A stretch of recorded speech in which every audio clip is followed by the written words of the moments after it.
Buenas tardes, hermanos. Los pequeños de jardín, ¿verdad? Pasen por favor a su clase. Ahí sigan a su maestra.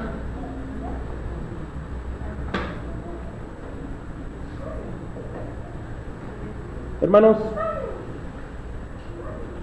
Dios nos bendiga enormemente en esta hermosa tarde en la cual vamos a meditar la palabra de nuestro Dios. Me gustaría hacer un comentario antes de iniciar esta predicación, y es precisamente lo siguiente. A los que vinieron en la mañana les voy a pedir que sean pacientes por lo que van a escuchar, porque voy a repetir algunas cosas. Es bien importante entender este tema, porque este tema nos va a ayudar a tener luz acerca de lo que es el espíritu y lo que es el alma.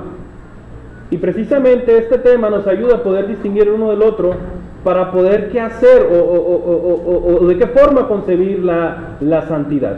Y precisamente el texto base que estamos utilizando para la predicación en lo particular en cuanto a la santidad, utilizo Romanos capítulo 12, versículo 1. Romanos capítulo 12, versículo 1, dice la palabra de nuestro Dios: así que, hermanos, os ruego por las misericordias de Dios que presentéis vuestros cuerpos en sacrificio vivo, santo, agradable a Dios, que es vuestro culto racional. Si nosotros hiciéramos una pregunta, y esta pregunta sería: ¿cómo debo de presentarme en la casa de Dios? Bueno, son estos tres elementos los que nos dan un norte. Que presentemos todo nuestro ser, es decir, todo nuestro cuerpo, en sacrificio vivo, con toda la actitud mental. Una segunda cosa es que presentemos nuestro cuerpo santo, y esta palabra tiene que ver precisamente, hermanos, con una actitud o algo que nos quiere decir de que debemos de presentarnos apartados del pecado. Debemos dedicar este momento especial para nuestro Dios, porque la santidad tiene que ver precisamente con el hecho de ser apartado, con el hecho de ser dedicado, con el hecho de ser consagrado para un propósito santo.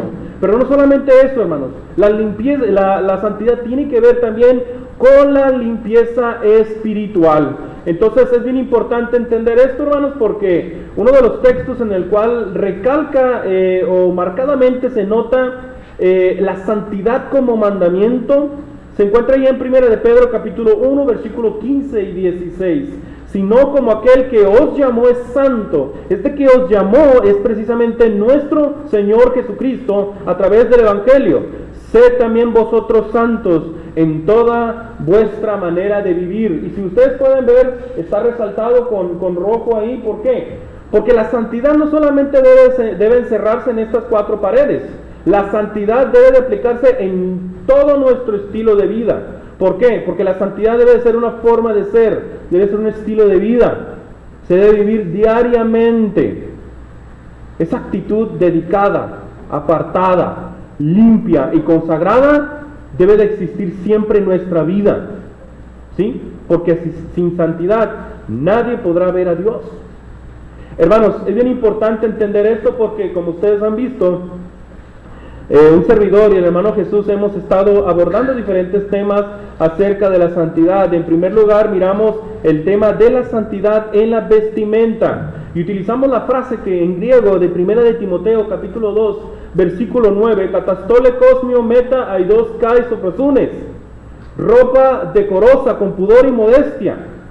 Esos cuatro principios precisamente vienen a establecer los principios para la vestimenta de un cristiano, tanto para la hermana como para el hermano también, aunque el 2.9 se refiere particularmente a las hermanas. El hermano Jesús ya habló abundantemente acerca de la santidad en la vestimenta, la importancia que tienen los padres de ser santos, porque es lo que van a ver sus hijos.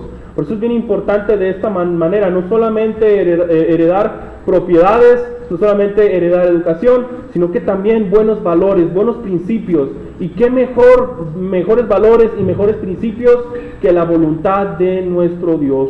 Otro tema que va a quedar pendiente es el de las relaciones, la santidad en las relaciones interpersonales, en el trabajo, en la escuela, en la sociedad en general. La santidad se ve reflejada en todos estos aspectos de la vida. Por eso en esta tarde vamos a seguir analizando lo que ya empezamos a analizar en la mañana, la santidad personal. Y vamos a utilizar ahí el texto base para, en lo particular de la santidad personal, ahí en la primera carta de Tesalonicenses capítulo 5, versículo 23. Dice la palabra de nuestro Dios: y el mismo Dios de paz os santifique por completo, y todo vuestro ser, espíritu, alma y cuerpo sea guardado irreprensible para la venida de nuestro Señor Jesucristo. ¿Quién es el que otorga esa santidad? Dios. Él es el que nos va a santificar por completo, ya sea en el espíritu, ya sea en el alma y ya sea en el cuerpo. Tres elementos que son bien importantes, o mejor dicho, esto es lo que significa la humanidad. Esto es la humanidad, todo lo que el ser humano es: espíritu, alma y cuerpo. Y con relación con este tema podemos mencionar acerca de la deidad. La deidad es todo lo que Dios es: Padre, Hijo y Espíritu Santo. Este tema es bien importante entenderlo, hermanos, porque hay muchas escuelas teológicas que dicen que el alma y el espíritu son lo mismo. En cierta manera, hermano, estos dos elementos se encuentran en una misma esfera, pero hay una delgada línea que se puede diferenciar uno del otro. Por eso es bien importante entenderlo, ¿sí? Vamos a analizar esta cuestión, hermanos, repasar rapidito. Nos hicimos una pregunta: ¿cómo podemos lograr la santidad personal? Eso es lo que nos interesa. ¿Cómo puedo lograr la santidad o la consagración personal? Bueno, se logra precisamente santificando el espíritu, se logra santificando el alma, se logra santificando el cuerpo. Y esta parte, hermanos, está precisamente subrayada porque quiero analizar solamente este punto acerca de la santificación en el espíritu. Es bien importante empezar por ahí. Se van a dar cuenta que es necesario empezar por ahí. ¿Cómo llegamos a santificarnos en el espíritu? Fíjense muy bien que espíritu tiene E minúscula. No estamos refiriendo al Espíritu Santo, que el Espíritu Santo hace un trabajo incansable, inagotable para la santidad del cristiano. Es vital el trabajo del Espíritu Santo en nuestras vidas, pero aquí nos estamos refiriendo al espíritu humano. Vamos a seguir analizando este aspecto y nos hicimos esa pregunta: ¿cómo llegamos a santificarnos en el espíritu? Y dijimos una primera cosa, que debemos tener conocimiento del espíritu y del alma. Lo primero que debe de saber es que debemos distinguir uno del otro, y distinguirlo bien, porque por el no distinguir esto podemos apostatar, porque mucha gente cree, hermanos, que el espíritu y el alma es lo mismo. Y como dice Eclesiastés 12:7, que cuando uno muere el espíritu va a Dios, dice: pues no hay infierno, porque todos cuando morimos pues nos vamos al cielo. Vamos a analizar este aspecto porque es muy interesante. Vimos precisamente que hablamos acerca de la morada, tabernáculo terrenal, pero lo que sigue es lo que me interesa. Segundo, lo que hay dentro del cuerpo humano. Ahí en Génesis capítulo 35, versículo 18 dice: aconteció que al salírsele el alma, pues murió ¿a quién? A Raquel. Llamó su nombre Benoni, mas su padre lo llamó Benjamín, el último hijo de Jacob. Bueno, tuvo más, yo creo, ¿no? Pero en fin, lo importante de esto, hermanos, es que cuando murió Raquel, algo se le salió de su cuerpo, y ese algo que se le salió fue el alma. Pero fíjese cómo dice Génesis 35:29: y exhaló Isaac el espíritu y murió, y fue recogido a su pueblo viejo, lleno de días, y lo sepultaron Esaú y Jacob sus hijos. Hay otra cosa que se le salió del cuerpo y fue el espíritu. Y uno puede decir: no, pues viene a ser lo mismo, ¿no?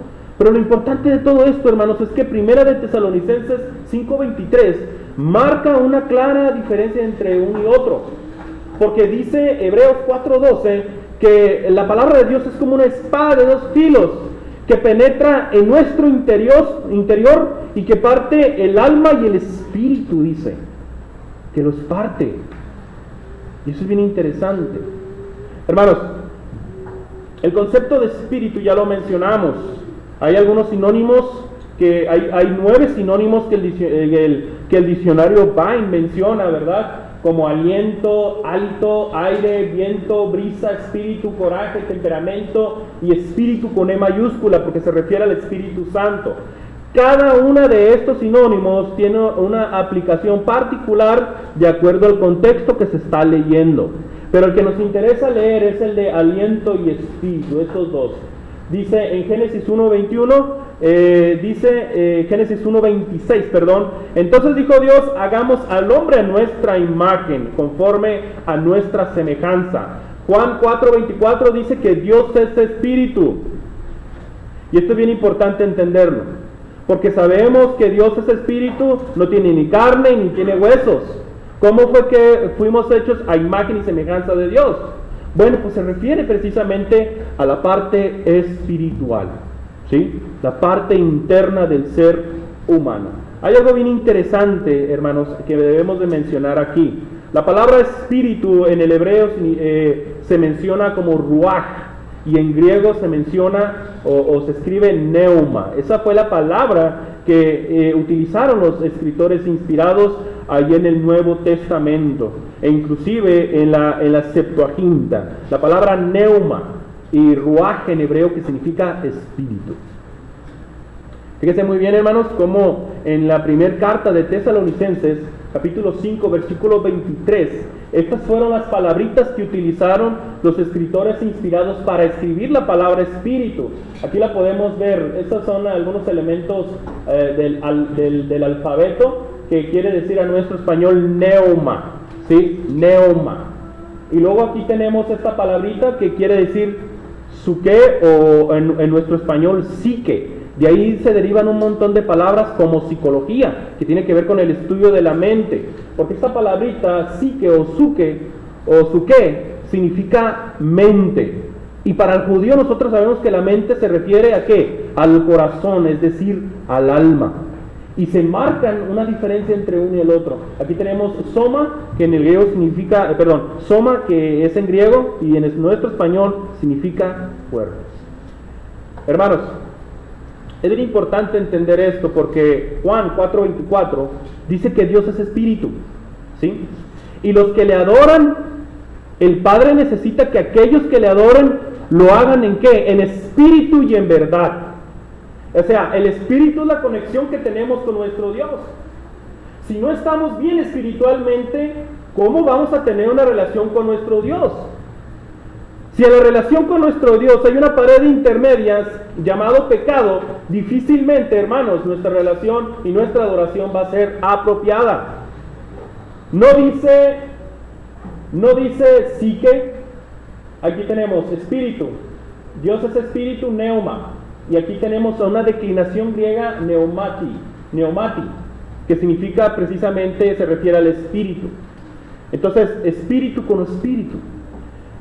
Es bien importante, hermanos, entender lo siguiente. Un resumen que hicimos rapidito acerca del espíritu, y es lo siguiente. El espíritu se refiere a toda la parte inmaterial, invisible e intangible, incluyendo el alma, porque ambas pertenecen a una esfera invisible, ¿sí? Es a través del espíritu que conocemos, servimos y adoramos a Dios.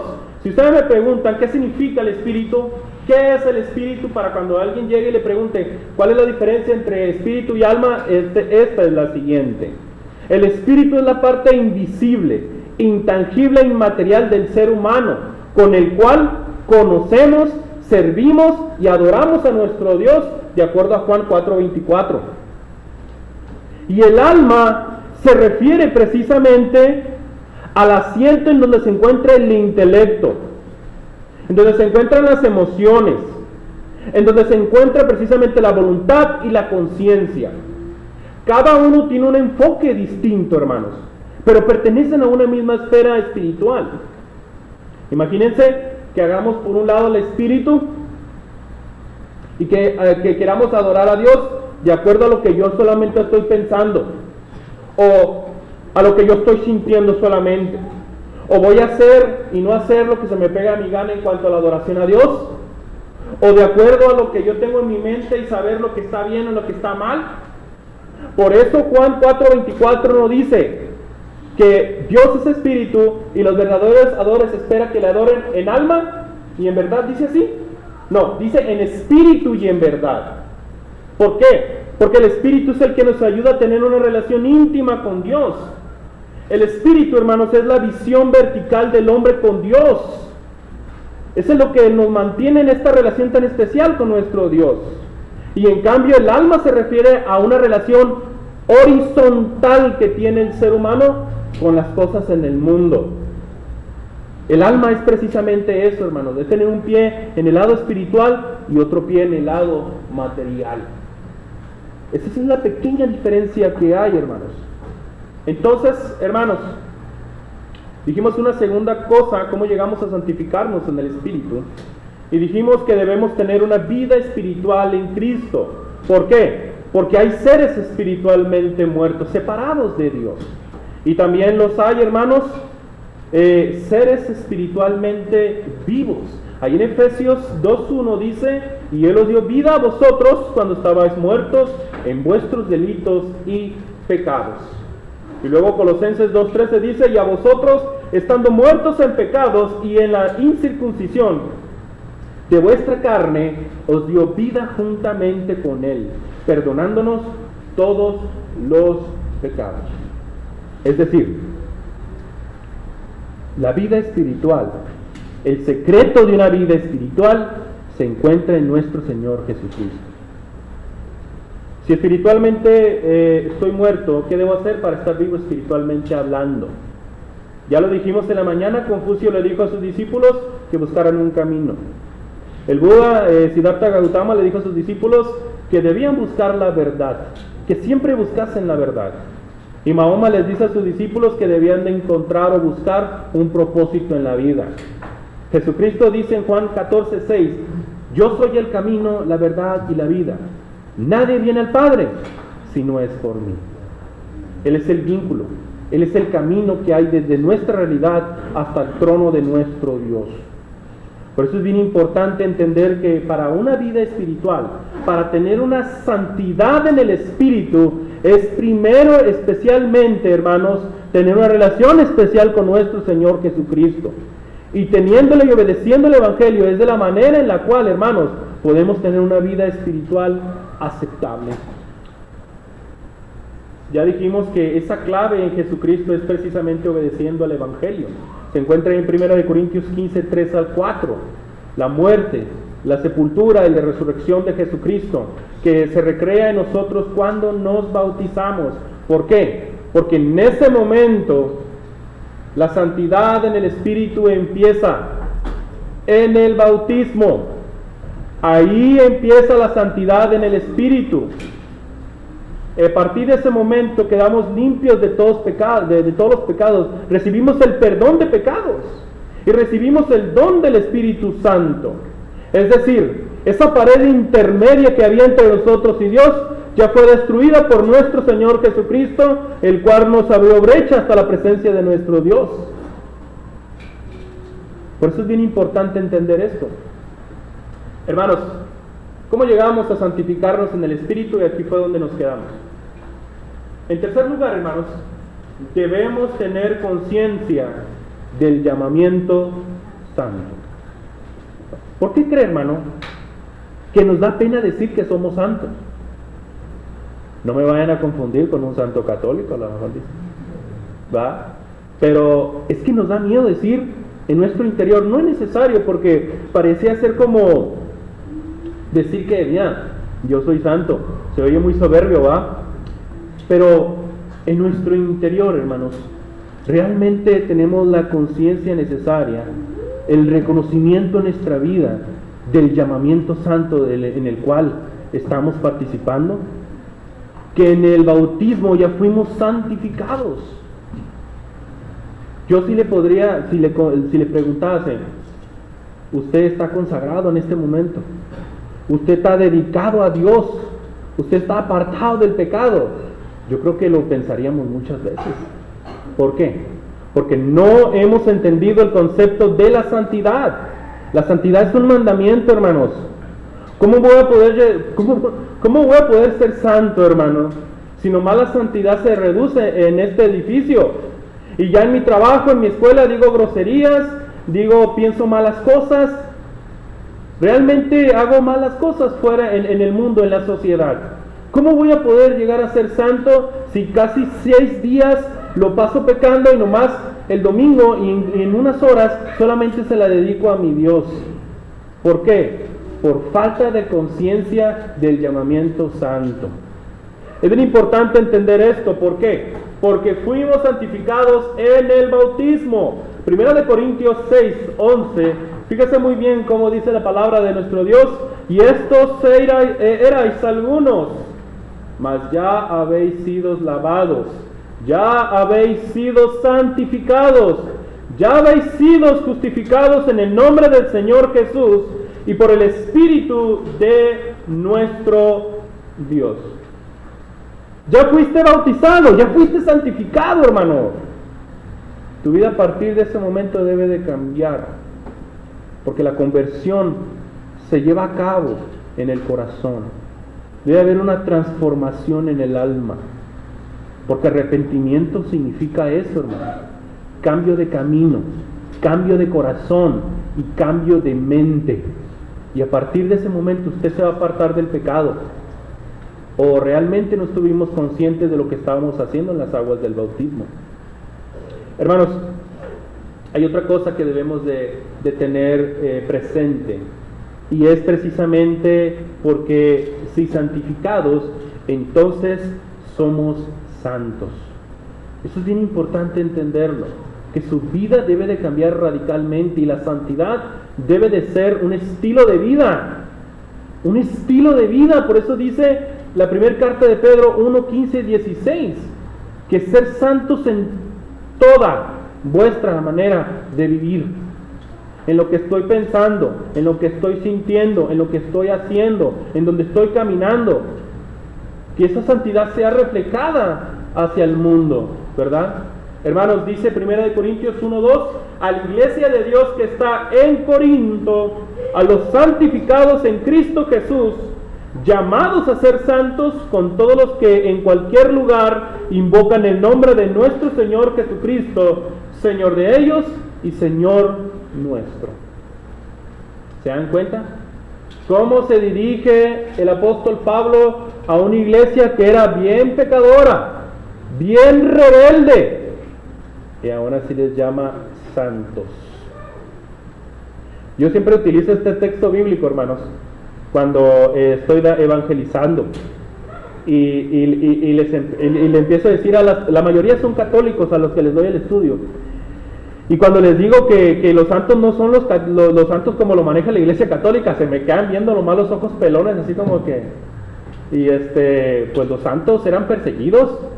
Los santos vivían en Corinto, vivían en Lidia, vivían en distintos lugares, eran encarcelados, hermanos, sufrían mucho, rogaban, porque los santos se refieren a los creyentes, se refiere a los cristianos.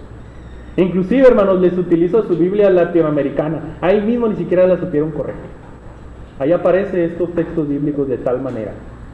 Hermanos, ¿de qué otra cosa debemos de tener presente? Debemos de tener conciencia.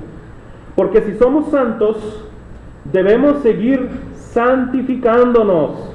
Aquí no es la cuestión de que me bautizo y ya soy santo y venga lo que venga ya. No, hermanos, no somos ni bautistas ni pentecosteses. ¿Por qué? Porque ellos dicen, salvo una vez y salvo por gracia, y ya una vez que fui salvo, pues ya no puedo perder la salvación. La verdad es que el mandamiento es que nos tenemos que seguir santificando. Fíjese muy bien cómo dice Apocalipsis 22:11. Apocalipsis capítulo 22, versículo 11. El que es injusto sea injusto todavía, y el que es inmundo sea inmundo todavía, y el que es justo practique la justicia todavía, y el que es santo santifíquese todavía. ¿Hasta cuándo? Hasta que tengamos que morir, hermanos, para que de esa manera todo vuestro ser, como dice Primera de Tesalonicenses 5:23, sea guardado irreprensible. ¿Hasta cuándo? Hasta la segunda venida de nuestro Señor Jesucristo. Es bien importante entender el tema de la santidad en el Espíritu. estar vivos espiritualmente. Porque si estamos muertos espiritualmente no podemos tener una relación con Dios, hermanos. Porque Dios no es un Dios de muertos, es un Dios de vivos. Hermanos, otra cosa que debemos de tener presente, porque la santificación diaria nos lleva a la santidad que Dios quiere. Hebreos 12:14, dice la palabra de nuestro Dios en Hebreos 12:14, seguid la paz con todos y la santidad, sin la cual nadie verá al Señor. ¿Por qué cree que es tan importante ser santo? ¿Por qué cree que es tan importante estar trabajando en eso? Dios sabe muy bien, hermanos, quién quiere ser santo. Dios sabe muy bien quién quiere ser salvo. Un hermano que llega tarde, que no pone atención, que es bien desorganizado en las reuniones, que viene cuando quiere, no va a campañas, no va a talleres, no se preocupa por el hermano, no visita a hermanos, no hace lo que la congregación está organizando o planeando. Hermanos, es un hermano que realmente no quiere ser salvo. Es un hermano que le está gritando a Dios que realmente no le interesa su salvación. Porque si realmente nosotros pusiéramos todas las fuerzas en esto, en la santidad y en complacer a nuestro Dios, nuestra vida cambiaría radicalmente. Allá en una congregación puse un examen, hermanos. Y me da mucha tristeza decirlo. Les puse un examen a los jóvenes. Casi todos me reprobaron. Y uno me dijo, una hermana me dijo, no hermano, pero es que es aquí, pues, en la escuela sí saco muchos 10, dice. Bueno, pues esto es lo más importante para tu vida, pero no le estás dando la verdadera importancia. ¿Por qué? Porque en la escuela ya sí puede recibir glorias, porque en el trabajo va a recibir un salario, porque si llega tarde lo van a castigar, porque si llega tarde le van a rebajar el sueldo.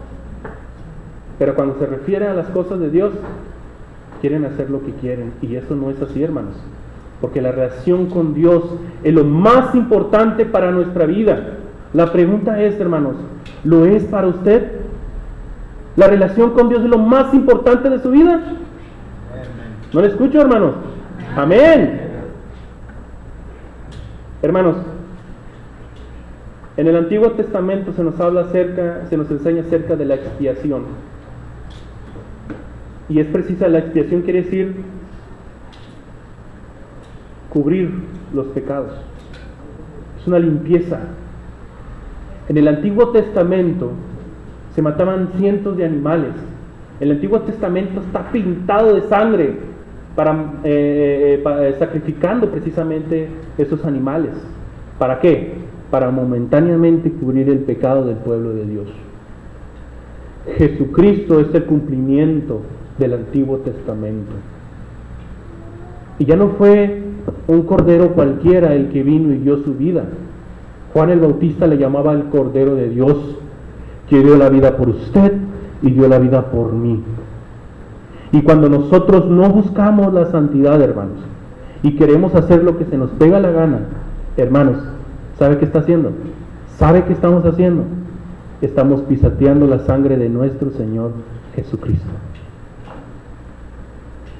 ¿Usted cree en el Señor Jesucristo? Le pregunto, ¿ya fueron expiados sus pecados? Mediten este tema, hermanos, porque es bien importante para la santidad, sobre todo para la santidad en el Espíritu. Vamos a resumir este punto. El Espíritu, hermanos, se santifica en la obediencia al Evangelio. Y esa obediencia al Evangelio se da a través del bautismo. Y empieza un proceso de santificación, hermanos.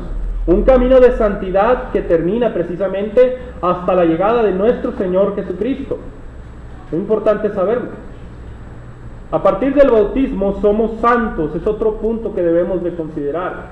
Después de la expiación empieza un proceso de santidad, como les comentaba, es decir, la santificación. Y la santificación diaria es para lograr la santidad que Dios quiere de cada uno de nosotros. ¿Cómo llegamos a santificarnos en el Espíritu? Esto ya es lo último. ¿Cómo llegamos a santificarnos en el Espíritu. Repito, se refiere a ese Espíritu que creó Dios precisamente ahí en Génesis 1:26. No nos estamos refiriendo al Espíritu Santo, dándole el reconocimiento al Espíritu Santo, la labor que hace en nosotros. ¿Sí? ¿Cómo llegamos a santificarnos en el Espíritu? ¿Cómo llegamos a dedicar, a apartar, a consagrar el Espíritu? En cuarto lugar, debemos tener presente el consejo de Dios para la santidad. ¿Qué debo hacer para consagrarme día a día? Hay un montón de cosas, pero yo solamente voy a enlistar unas 6. Primero, estudie la palabra de Dios. Estudien, hermano, yo le animo a que estudie la palabra de Dios. Dice Juan 17:17, santifícalos en tu verdad, tu palabra es verdad. La verdad es una de las terminologías que podríamos darle, precisamente uno de los términos bíblicos que podemos darle a la misma Biblia. Le podemos llamar la verdad, le podemos llamar la palabra, le podemos llamar las Sagradas Escrituras, las Escrituras, etc. Pero otra terminología es la verdad. Santifícalos en tu verdad. Tu palabra es verdad. Imagínense, hermanos, si nosotros debemos de comer 3 veces al día, bueno, yo nomás 1,5, pero la verdad es que tenemos que alimentar nuestro cuerpo para tener esas energías. Pero imagínense si la única vez que alimenta su espíritu es cada primer día de la semana y nomás leídas ahí unos versículos bíblicos. ¿Cómo va a poder lograr la santificación si no estudia la palabra de Dios? Leer la palabra de Dios es tan importante, hermanos. Por eso ahí el proverbista en Proverbios 7 del 1 al 3 le escribe a su hijo y le recomienda: hijo mío, escribe mi ley en tu corazón. ¿Por qué? Porque el corazón es lo más importante para Dios. ¿Por qué? Porque cuando escribimos la ley de Dios en nuestros corazones, es la forma en la cual podemos adornarnos para nuestro Dios. Porque si queremos amar a Dios con todo el corazón, debemos de escribir la ley de Dios en nuestros corazones. Y además de eso, hermanos, cuando nosotros escribimos la ley de Dios en nuestros corazones, es la ayuda perfecta para no pecar contra Dios. Cuando escribimos la ley de Dios en nuestros corazones, hermanos, estamos guardando nuestro corazón, porque del corazón mana la vida. Proverbios 4:23. Otro consejo en el cual le animo, hermanos, para que usted pueda lograr esa santidad que Dios desea. Bueno, la primera es estudiar la palabra de Dios. Siempre, constantemente, en sus tiempos libres. Dele un tiempo bien especial. Ame la palabra de Dios. En segundo lugar, hermanos, medite en la voluntad de Dios. No solamente es estudiar por estudiar, porque estudiar implica una cuestión más intelectual. Pero meditar, hermanos, quiere decir estar constantemente pensando en ella. Cuando estoy en la escuela, cuando estoy en el trabajo, cuando estoy en cualquier lugar, meditar en el consejo de Dios. Dice la primera carta a los Tesalonicenses, capítulo 4, versículo 3. Pues la voluntad de Dios es vuestra santificación. Fíjese, cuando nosotros meditamos en la palabra, en la voluntad de nuestro Dios, escrita aquí en este maravilloso libro, de poco a poco vamos a ir siendo santificándonos, hermanos, porque es otro elemento y otra herramienta que tenemos. ¿Para qué? Para poder llegar a ser santos, ¿verdad? Otro consejo, hermanos, es precisamente mantenga el temor a Dios. Manténgase temeroso a Dios. Luego, es bien importante entender este concepto, porque al hablar de temor y miedo son dos cosas ligeramente diferentes. El miedo se refiere a algo que no conocemos, y el temor precisamente es eso que nos genera por el hecho de tener cierto conocimiento de. Imagínense esta realidad. Lo es, pero solamente lo estoy aplicando de esta manera. Que tome conciencia de que todo lo que usted hace, su vida, sus hijos, su casa, su trabajo, está en la poderosa mano de Dios. Que si Él quiere darle libertad, lo deja, lo suelta o lo puede aplastar. ¿A poco no nos da temor ese gran poder que tiene nuestro Dios? Porque lo tiene, hermanos. Y a veces se nos olvida este elemento de que es el Señor de todas las cosas. Y que su voluntad precisamente tenemos que tenerla presente siempre.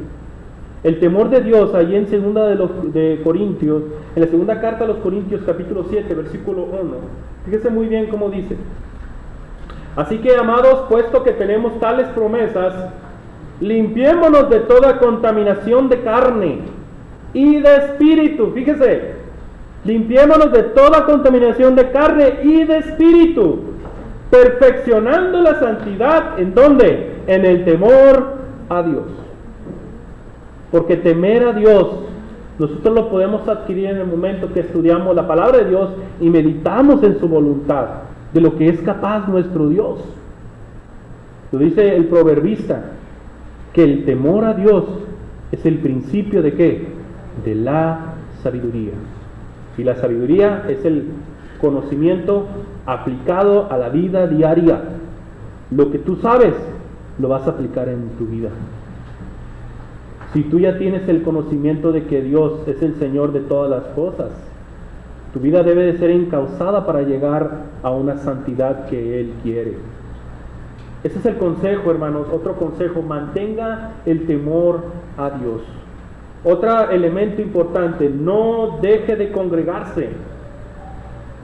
Algo bien importante: por nada en el mundo deje la iglesia, porque aquí es donde nos purificamos, aunque usted no lo crea. Fíjense cómo dice la primera carta de Juan 1:7: pero si andamos en luz, como Él está en luz, se refiere a Jesucristo y a la relación que tenemos con Él, tenemos comunión unos con otros, y la sangre de su Hijo Jesucristo nos limpia de todo pecado. Fíjense cómo las relaciones entre nosotros, porque Jesucristo, dice Jesucristo, donde estén 2 o 3 congregados en mi nombre, ahí voy a estar en medio de ustedes. Cómo nuestras reuniones, hermanos, puede llegar a purificarnos y a limpiarnos. No solamente por el hecho de escuchar una predicación o una clase o leer algo que realmente cambie nuestra vida, de alabarle, de servirle a nuestro Dios. Acuérdense que la iglesia es un hospital de pecadores, hermanos. Y si en algo podemos mostrar el amor, la santidad, la prudencia, es entre nosotros. Gracias a Dios a los hermanos que son criticones. Gracias a Dios a los hermanos que precisamente son bien berrichudos, que son enojones, que siempre están fastidiando. ¿Por qué? Porque son los que hacen resaltar las virtudes de un verdadero cristiano. Porque esas cosas son las que nos ponen a prueba día a día. Por eso el peor error del cristiano es que cuando hay un problema ya quiere irse. Y eso no debe ser así, hermanos. Enfréntelo, y enfréntelo con valentía. Porque el espíritu que Dios nos ha dado no es un espíritu de cobardía, sino de valentía. Y eso se resalta precisamente en las relaciones entre nosotros. Hermanos, el quinto consejo es: busque la madurez espiritual. Otro elemento bien importante para nuestra vida espiritual, el crecer. Fíjese muy bien cómo escribe el escritor a los Hebreos, capítulo 6, versículo 1 y 2. Por tanto, dejando ya los rudimentos de la doctrina de Cristo, vamos adelante a la perfección, no echando otra vez el fundamento del arrepentimiento de obras muertas, de la fe en Dios, de la doctrina de bautismos, de la imposición de manos, de la resurrección de los muertos y del juicio eterno. Esto es bien sencillo, hermanos. Hay cristianos que todavía se están debatiendo sobre el arrepentimiento de obras muertas. Están haciendo las cosas sin fe, sin amor, y algunos lo hacen para que lo vean. Obras muertas. Pero cuando empezamos a hacer las cosas con amor, con fe, con entrega, con consagración, dedicación, con santidad. Esas son obras vivas para nuestro Dios. Estos elementos ya no deben de existir en un cristiano que está buscando el crecimiento espiritual. Dice, la fe en Dios.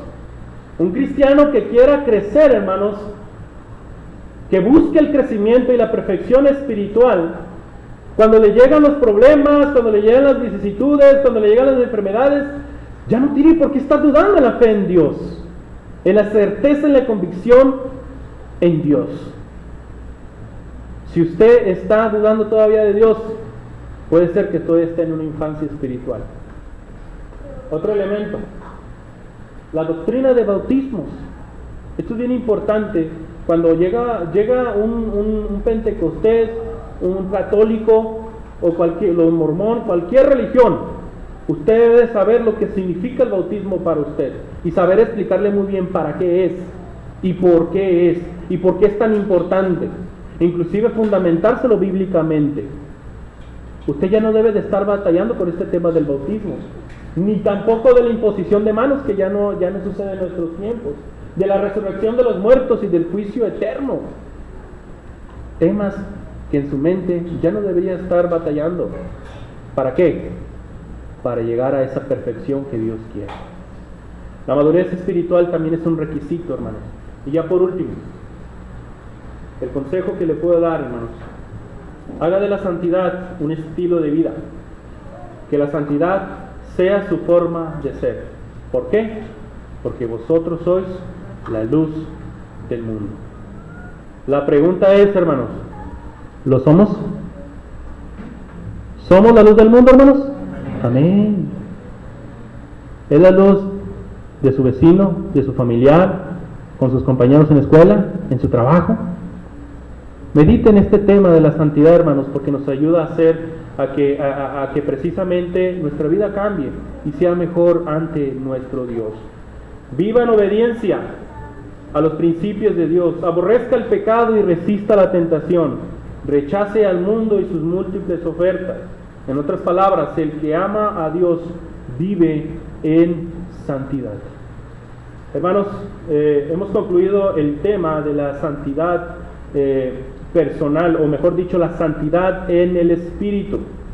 Y precisamente vimos, hermanos, vimos cómo podemos lograr la santidad personal, y solamente analizamos un punto, que ésta se logra santificando el Espíritu. Y se santifica el Espíritu precisamente en el bautismo, porque eso nos da la vida espiritual. ¿Para qué?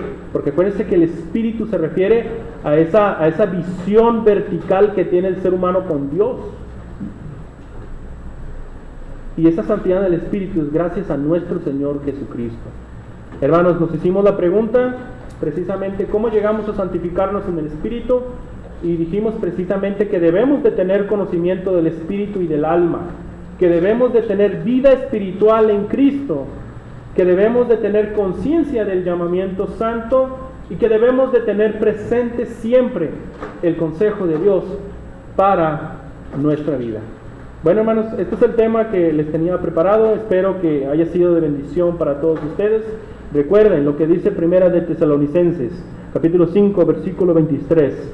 Y el Dios de paz nos santifique por completo todo vuestro ser, espíritu, alma y cuerpo.